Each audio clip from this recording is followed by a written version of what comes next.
và chắc chắn nó ti vào môi để mê điện mọi những mấy cao trong một tháng ta rằng tòa nhập hiệp sàn bóng được cột tiền bàn lệ chắc là lâu mơ tới cùng ru nên ta rằng tòa nhập hiệp sàn bóng nơi hàng sàn đáy càng chơi đáy cái trên dùng mình đây bao nhiêu và cái bàn tháng ta rằng tòa nhập hiệp sàn bóng được cột tiền bàn lệ đấy cứ chiaบัญชีcái đẹp đấy tại bằng 2 nhầm phí sạc và to xịp thờ thông bên đây thang tiện tông xịp thờ thống có bàn tiền tiền phí tầm rộng và tìm mối xịp thờ thông tu tới tí phí xịp thờ thông trong tầm rộng so thí rồi có những hai ca tháng thì khảo chẳng chia cùng ru này sau thi có những ban liên can thì mong muốn nuôi nói thằng chơi này sau thi công cọt ra đầm năng hay sao mà to khang David đây là thằng sẽ đây này sau thi mọi những cứ cọt ra đầm năng hay sao mà to khang đi và nếu cái chuyện đang lơ slide như người điện cái này đi tăng vòng hàng tam đồng tầm bên đây thay những ban score là cái này cái prapi thang cái này đi chỉ biết bật chạy cái tới những prapi thang nào đây là nó là khâu đi có ông ta đồng liên tam đồng tầm đây cái này đi đây cái này đi miền pram crom được có pram profit chẳng trời chạm thao riêng tam công này cái này đi mình đồng riêng tám ba xịt hơi thông tỷ mỗi ông đi cam cái tra tài chỉ sật bên đây cái phẳng nó chẳng có đi bron này tỷ mỗi bên là sật tỷ mình lại về thí tỷ bảy mình ông đây về thí tỷ mỗi đi mình nhớ đến tỷ pram mình spend tay đồng riêng tam cùng rồi những tam cùng đắp chỉ sật một cái là mình spend và cô đồng đó là bao tiền bạn lại cứ trốn bị đất khang chơi đây biết tới tại smart nó khang sẵn cái đi bao nhiêu đấy còn to bị cá tê tên đấy phí và trên nó cái ao chúng ta tìm nó cũng quan tu tới một xịp hơi thống tu tớiឬក៏xịp hơi thốngក្រោមទម្រង់អក្សរធីអញ្ចឹងនេះជាគោលបំណងសម្រាប់បាទត្រៀមបានឡើងរបស់យើងនេះចុងក្រោយគឺយើងត្រូវធ្វើផលបូករវាងសកតល David និង Credit នេះដាច់ខាតត្រូវតែស្មើគ្នាអញ្ចឹងឥឡូវយើងក៏លេងគម្រោងរបស់យើងផ្នែកទី1 number នេះគឺយើងត្រូវចុះលេខ speed តាមសម្ដាប់មានន័យថាក្រុមនៃគណនេះយើងមានប្រមាណយើងតម្រៀបដល់ចុះលេខយើងមិនដាក់រមាំងទេយើងតម្រៀបក្រុមទាំង5មែនប៉ុន្តែគណនេះកើតមានប្រមាណយើងចុះលេខពីលេខ1ដល់លេខចុងក្រោយយើងមកបាទ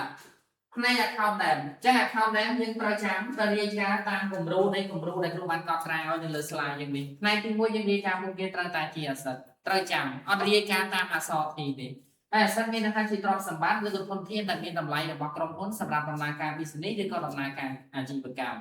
បាទអក្សរចេញទី2មានអក្សររយៈពេលខ្លីគេឲ្យឈ្មោះថា current asset បាទទី2អក្សររយៈពេលវែងគេឲ្យឈ្មោះថា fixed asset អញ្ចឹងជាគម្រោងរបស់យើងផ្នែកទី1ទៅរាយការណ៍មុនគេក៏ត្រូវតែជា current asset ដូចគ្នាបាទ current asset គឺសំដៅទៅលើទ្រព្យសកម្មទ្រព្យសម្បត្តិឬក៏ធនធានរបស់ក្រុមហ៊ុនទាំងឡាយណាដែលមានអាយុកាលតិចជាង1ឆ្នាំហើយគ្មានរំលោភអញ្ចឹងយើងត្រូវស្រង់ទៅនៅចេញពីសិភៅធំតើគណនីណាខ្លះយើងចាត់ទុកវាជា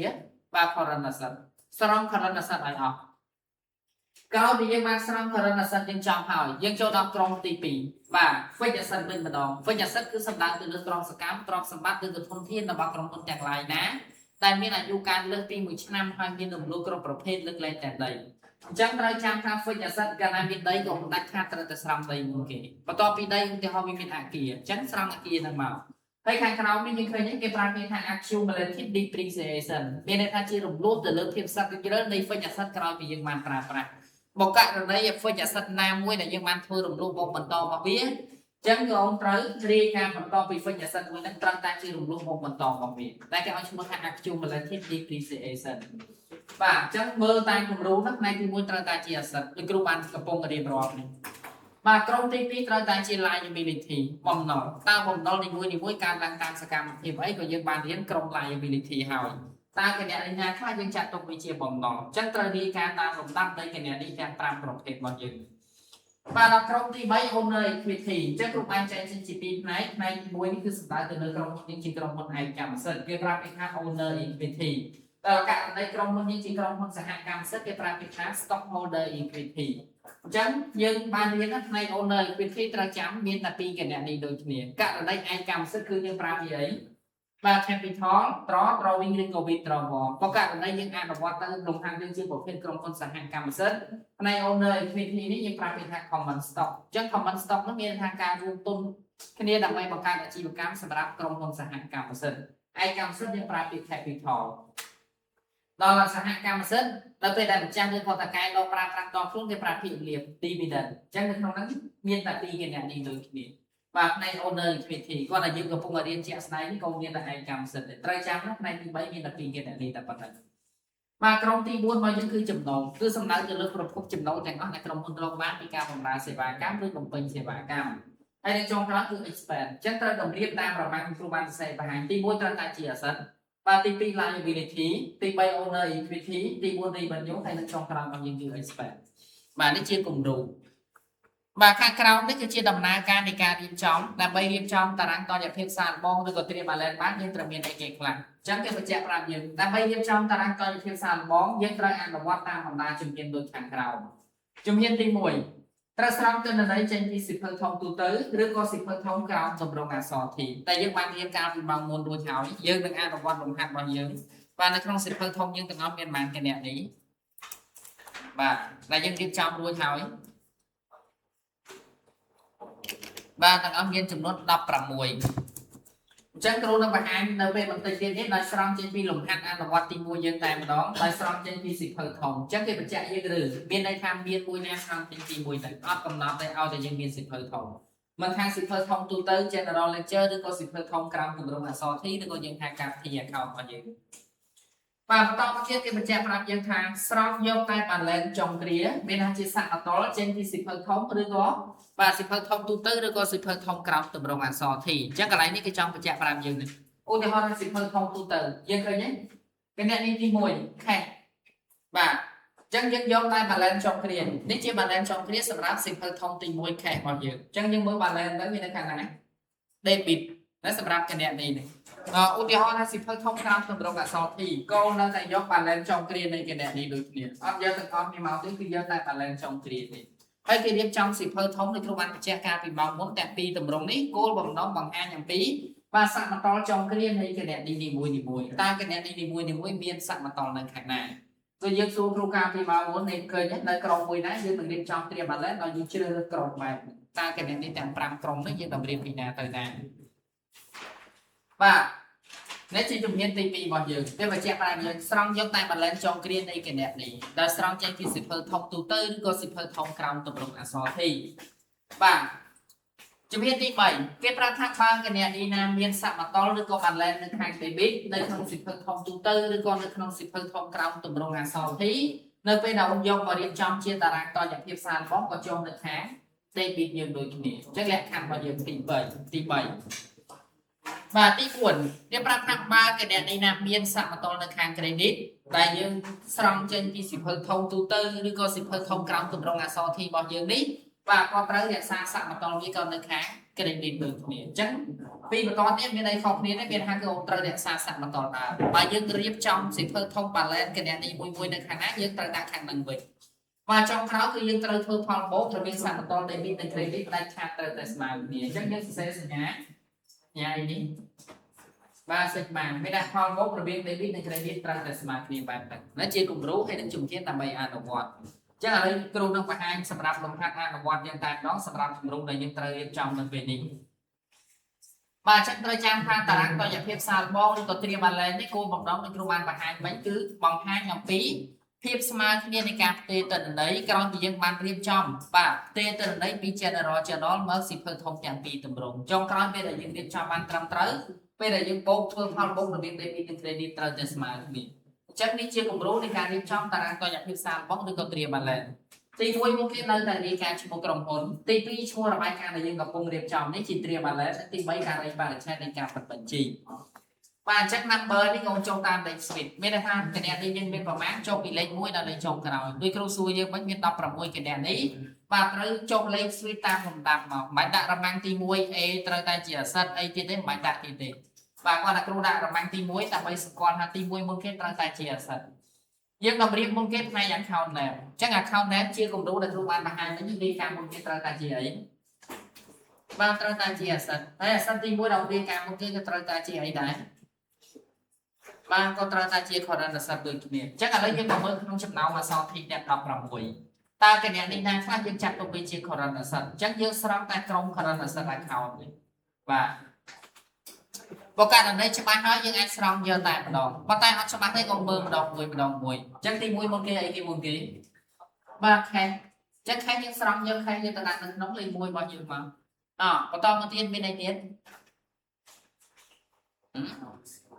បាទ account receivable មានអីទៀតបាទឥឡូវគ្រូស្រង់មួយអញ្ចឹងទី1ខេអញ្ចឹងត្រូវចាំថានៅពេលដែលរៀបចំតារាងតុល្យភាពសាលបងឬក៏ត្រៀម balance របស់យើងនេះផ្នែកទី1យើងរាយការណ៍មុនគេដាច់ខាតត្រូវតែជាខេអញ្ចឹងឥឡូវគ្រូស្រង់ខេមួយ và hay dốt tay bà lên trong kia này cái nè đi miền Nam khen nhưng miền sạm mà to lên khả năng nhưng mà bà lên như này khả nào khang chơi tay nè so thí đầm nàng ở sạm mà to kháng David chẳng dương dốt với ta đang được kháng David dương đôi kia khe sai pra đi cô bè lại bà chùm đốt tạc pra dương man đạp bản đằng sai sập bầm bay pón bà buồn rời pram chẳng sầm rạp cái nè đi tìm mùi khe miền này tiến tôi dương slide bánh và topic khé miền account receivable chẳng account receivable có dọc tay bà lên trong cái đôi kia chẳng account receivable cái hai tháng chia cái này đi trời tiaឬក៏cái này đi trời từ tuổi bàn chắc là những bàn việc trong chùm luôn pi cái này đi hay chia cùng rô trời chăm thanនៅក្នុងតារាងតយភាពសាលបងឬក៏ត្រៀមបានឡែរំលាយការមុនគេដាច់ខាតត្រូវតែជាខេបន្តពីខេត្រូវតែជា account receivable អញ្ចឹងពីរហ្នឹងទៅដាក់លើគេតែម្ដងក្រៅពីហ្នឹងមួយណាមុនក៏បានអត់កំណត់ current asset ហើយធ្វើដោយគ្រូបានបង្ហាញអញ្ចឹងបើយើងស្រង់មួយណាហើយយើងគូសចំណាំថាកណនីមួយហ្នឹងយើងបានស្រង់រួចហើយបាទតោះនេះពីរហ្នឹង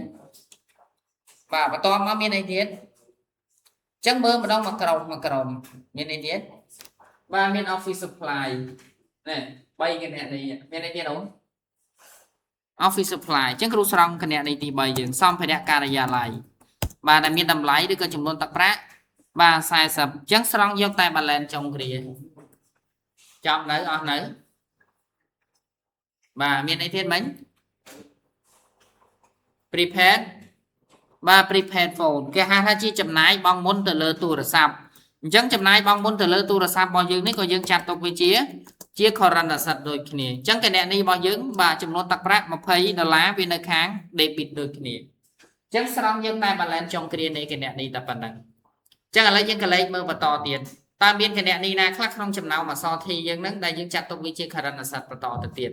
អញ្ចឹងគ្រូបញ្ជាក់កន្លែងនេះម្ដងទៀតយើងរៀបចំមិនមែនតាមលំដាប់នៃអក្សរធីទេឧទាហរណ៍ថាជាក់ស្ដែងយើងអីគេមុនគេខេបន្តពីខេមកមានអីមាន capital អត់មានស្រង់ខេហើយគឺ capital បែបហ្នឹងទេមានន័យថាពេលដល់រៀបចំបានត្រឹមត្រូវតាមគម្រោងដែលគ្រូបានបង្ហាញមិញនេះគឺត្រូវលីកតាមលំដាប់នៃកណនីទាំង5ក្រុមទី1ត្រូវតែជា asset ហើយ asset ទី1មុនគេត្រូវតែជា current asset បាទគឺសំដៅទៅលើ asset ដែលមានអាយុកាលតិចជាង1ឆ្នាំហើយ current asset ទី1ក៏ត្រូវតែជា cash បើករណីមាន account receivable បន្ទាប់ពី cash ត្រូវតែជា account receivable អញ្ចឹងជាគម្រោងដែលយើងត្រូវអនុវត្តឬក៏ត្រូវរៀនចំនេះអញ្ចឹងឥឡូវគ្រូបានស្រង់4កណនីនេះដែលយើងចាត់ទុកវាជាក្រុម current asset អញ្ចឹងឥឡូវយើងកលេចមើលបន្តទៅទៀតទៅក្នុងចំណោមអក្សរធីយើងនេះតើមានកណនីណាខ្លះយើងចាត់ទុកវាជា current asset ទៀតទេបាទមានន័យថា current asset យើងមិនដែរអស់ហើយចប់មានតែ4កណនីតែប៉ុណ្្នឹងអញ្ចឹងចំផ្នែកទី1 current asset យើងចូលដល់ផ្នែកទី2របស់យើងឯងម្ដងបាទ fixed asset វិញម្ដង fixed asset គឺសំដៅទៅលើទ្រព្យសកម្មទ្រព្យសម្បត្តិឬក៏ធនធានរបស់ក្រុមហ៊ុនទាំងឡាយណាដែលមានអាយុកាលលើសពី1ឆ្នាំហើយមានរំលោះគ្រប់ប្រភេទលើកលែងតែដីអញ្ចឹងត្រូវចាំថាក្រុមទី2ដែលត្រូវស្រង់នេះ fixed asset កាលណាមានដីដាច់ខាតត្រូវតែស្រង់ fixed asset ជាដីមុនគេអញ្ចឹងរបស់យើងមានដីអត់កាលណាអត់គឺយើងអត់ស្រង់ដែរអញ្ចឹងរបស់យើងមានអីដែរបាទ vehicle រថយន្តយើងឃើញទេ vehicle យើងមានតម្លៃគឺចំនួនទឹកប្រាក់27,000ក៏មាននៅខាង debit យើងដូចគ្នាអញ្ចឹងកន្លែងនេះគ្រូបាទ highlight សិនហើយដើម្បីកុំឲ្យយើងច្រឡំបាទស្រង់បន្តទៀត vehicle មានន័យថាជារថយន្តបាទអញ្ចឹង vehicle យើងមានតម្លៃឬក៏ចំនួនទឹកប្រាក់បាទ27,000យើងដាក់27,000ហ្នឹងមកបាទអញ្ចឹងយើងកលេចមើលបន្តទៀតយើងនៅតែមើលបន្តពី vehicle ទៅមើលនៅតែ fixed asset យើងបន្តទៀតតើមានកណនីណាខ្លះយើងចាត់ទុកវាជា fixed asset មានទៀតទេបាទបើមានទៀតក៏ស្រង់លេខ6យើងមកតែបើអត់មានវាថាក្រុមទី2របស់យើង fixed asset យើងចប់អស់តែប៉ុណ្្នឹងអញ្ចឹងមានន័យថាលំហាត់អនុវត្តយើងកំពុងអនុវត្ត fixed asset មានតែប៉ុន្មានកណនីបាទមានតែមួយមានន័យថាទាំងពីរផ្នែកដែលយើងបានស្រង់ទាំង current asset ចប់បាទមួយក្រុមទី1 asset ទាំង current asset ទាំង fixed asset ចូលដល់ក្រុមទី2ឬក៏កណនីទី2បាទក្រុមអីដែរបាទ liability អញ្ចឹង liability ជាអីជាបំណុលអញ្ចឹងឥឡូវមកមើលក្រុមបំណុលតើមានកណនីណាខ្លះយើងចាត់ទុកវាជាបំណុលបាទមាន account payable ចំនួនទឹកប្រាក់$45ហើយ balance មកវានៅខាងណាដែរបាទ credit មានអីទៀតបាទ note payable បាទអញ្ចឹងពីរឥឡូវយើងមើលអាពីរហ្នឹងហើយមើលបន្តទៀតមានអីទៀតដែលយើងចាត់ទុកវាជាបំណុលទៀតអត់នៅ và ăn ơn đi bình dụ chắc bọn nó những thằng ông những chụp nón và chụp nón bay cái đẹp này chắc tôi sang bay những chiếc công ty pì liability và tí muối account payable ចឹង account payable នេះគឺជាបំណុលមួយប្រភេទដែលកើតឡើងតាមសកម្មភាពក្រុមហ៊ុនទិញទំនិញឬក៏សេវាកម្មពីអ្នកផ្គត់ផ្គង់ដោយបណ្ដាក់ឬក៏ជំពាក់គេបាទជំពាក់ថ្លៃទិញទំនិញឬក៏សេវាកម្មបាទបន្តមកទៀត note payable ក៏ជាបំណុលដូចគ្នាកើតឡើងតាមសកម្មភាពដែលក្រុមហ៊ុនយើងបានទៅខ្ចីប្រាក់ពីធនាគារឬក៏គ្រឹះស្ថានមីក្រូហិរញ្ញវត្ថុបំណុលទី3គេឲ្យឈ្មោះថា unearned revenue ឬក៏ unearned fee យើងនេះកើតឡើងតាមសកម្មភាពដែលក្រុមហ៊ុនយើងបានទទួលប្រាក់កក់ពីអតិថិជនមុនហើយក្រុមហ៊ុនមិនទាន់បានបំពេញសេវាកម្មឲ្យអតិថិជនទេបាទអញ្ចឹងយើងឃើញទេចំណូលមិនទាន់សម្រាប់យើងចំនួនទឹកប្រាក់900បាទក្រុមទី2 liability ចប់ក្រុមទី2យើងចូលដល់ក្រុមទី3មានថាបំណុលយើងមានតែប៉ុណ្្នឹងបាទចប់ពីគណនីចុះគណនីទី3ក្រុមអីដែរអូន asset liability បាទ owner equity អញ្ចឹង owner យើងមានប៉ុន្មានគណនីបាទមាន2គណនីមានអីខ្លះបាទទី1 capital ជាដើមទុនជាមូលធនដែលម្ចាស់បានវិនិយោគចំនួនទឹកប្រាក់ 63,000 មាននៅខាងណាបាទ capital ហ្នឹងគ្រូដាក់ capital យើងមកបាទចំនួនទឹកប្រាក់យើង 63,000 នៅខាង credit ដាក់ខាង credit គណនីទី2អីដែរអូនបាទម្ចាស់ឬក៏តកែដកប្រើប្រាស់តខ្លួនដែលគេប្រើពាក្យថា drawing ឬក៏ withdrawal អញ្ចឹងសម្រាប់ក្រុមគណនីយើងបាទផ្នែក owner equity យើងមានតែ2គណនីតែប៉ុណ្ណឹងហើយមើល balance ផងអញ្ចឹង capital វាកើនបាទនៅខាង credit ដល់ម្ចាស់ដកប្រើប្រាស់តខ្លួនធ្វើឲ្យទ្រព្យសម្បត្តិរបស់ម្ចាស់ថយនៅខាង debit វិញអញ្ចឹងតិចច្រឡំយកទៅដាក់នៅខាង debit ទាំងពីរឬក៏ credit ទាំងពីរអាហ្នឹងខុសចឹងរបស់យើងមើលជាក់ស្ដែងនៅក្នុងសៀវភៅធំក្រោមតម្រងអក្សរ T របស់យើងនេះគណនីណាមានសមតុល្យខាងណាយើងដាក់ខាងហ្នឹងហើយគេបញ្ជាក់យើងដូចគ្នាយកតែ balance ចុងគ្រានៃគណនីបាទអញ្ចឹងឥឡូវសម្រាប់ក្រុមទី3យើងក៏បានបញ្ចប់ដូចគ្នាចូលដល់ក្រុមទី4ឬក៏គណនីទី4គេឲ្យឈ្មោះអីបាទ revenue អញ្ចឹង revenue យើងមកមើលក្រុម revenue ជាចំណូលរបស់ក្រុមហ៊ុនអញ្ចឹងចំណូលរបស់យើងនៅណាអូនឈ្មោះអីដែរបាទ service revenue ចំណូលពីការបម្រើសេវាកម្មឬក៏ចំណូលពីការបំពេញសេវាកម្មអញ្ចឹងចំនួនទឹកប្រាក់បាទ 5,800 វានៅខាងបាទនេះlà គ្រូស្រង់សិន service revenue ចំណូលពីការបម្រើសេវាកម្មឬបំពេញសេវាកម្ម 5,800 អញ្ចឹង 5,800 វានៅខាង credit ទៅសម្រាប់គណនីបាទក្រុម revenue អញ្ចឹងមានចំណូលអីទៀតទេអស់ហើយចំណូលយើងក៏មានតែមួយគណនីតែប៉ុណ្្នឹងចូលដល់ក្រុមចុងក្រោយក្រុមអីដែរបាទ expense ជាចំណាយរបស់ក្រុមហ៊ុនអញ្ចឹងចំណាយនេះអត់កំណត់ទេស្រង់មួយណាមុនក៏បានដែរឲ្យទាំងអស់អញ្ចឹងទី1មាន office supply expense អញ្ចឹងគ្រូស្រង់យកតែម្ដងទៅទី1សម្ភារៈចំណាយទៅលើសម្ភារៈការិយាល័យនេះគេឲ្យឈ្មោះថា office supply expense បាទដែលមានតម្លៃឬក៏ចំនួនទឹកប្រាក់យើង$50បាទគណនីបន្តទៀតចំណាយទៅលើថ្លៃឈ្នួលដែលយើងប្រើពាក្យថា wage expense ដែលមានតម្លៃឬក៏ចំនួនទឹកប្រាក់បាទ 1,500បន្តមកទៀតមាន utility expense ចំណាយទៅលើការប្រើប្រាស់ទឹកភ្លើងឬក៏ថាមពល300បាទមានអីទៀតចំណាយទៅលើទូរស័ព្ទ phone expense បាទចំនួនទឹកប្រាក់30ហើយនឹងគណនីចុងក្រោយគឺចំណាយទៅលើការប្រាក់ដែលគេឲ្យឈ្មោះថា interest expense អញ្ចឹងក្រុម expense គ្រូស្រង់ក្រោមគេអញ្ចឹងមានប៉ុណ្ណឹងបាទចំនួនទឹកប្រាក់100ចុងក្រោយគឺអូនត្រូវធ្វើផលបូកក្រុមនៃគណនីអញ្ចឹង total វាមកបាទយើងបូកវាមកហើយសមតុល្យយើងត្រូវចាំថាពេលដែលយើងរៀបចំឬក៏អនុវត្តកិច្ចការបានត្រឹមត្រូវសមតុល្យរវាង debit និង credit របស់យើងដាច់ខាតត្រូវតែស្មើគ្នាបាទនេះជាគំរូរបស់យើងមានប៉ុណ្ណឹងអញ្ចឹងគ្រូបូកសិនបើករណីអត់ស្មើគ្នាទេមានន័យថាដំណើរការនៃការរៀបចំតារាងតុល្យភាពសាលបងឬក៏គ្រា balance យើងគឺអត់ត្រឹមត្រូវទេមើលមានអីឆ្ងល់អញ្ចឹងចម្លើយយើងឃើញបាទអានប៉ុន្មានលេខហ្នឹង79,000បាទ745អញ្ចឹងយើងឃើញមានសញ្ញាក្នុងហ្នឹងសញ្ញាក្បៀសកាលណាក្បៀសអត់អានទេទីច្រឡំអានក្បៀសនេះ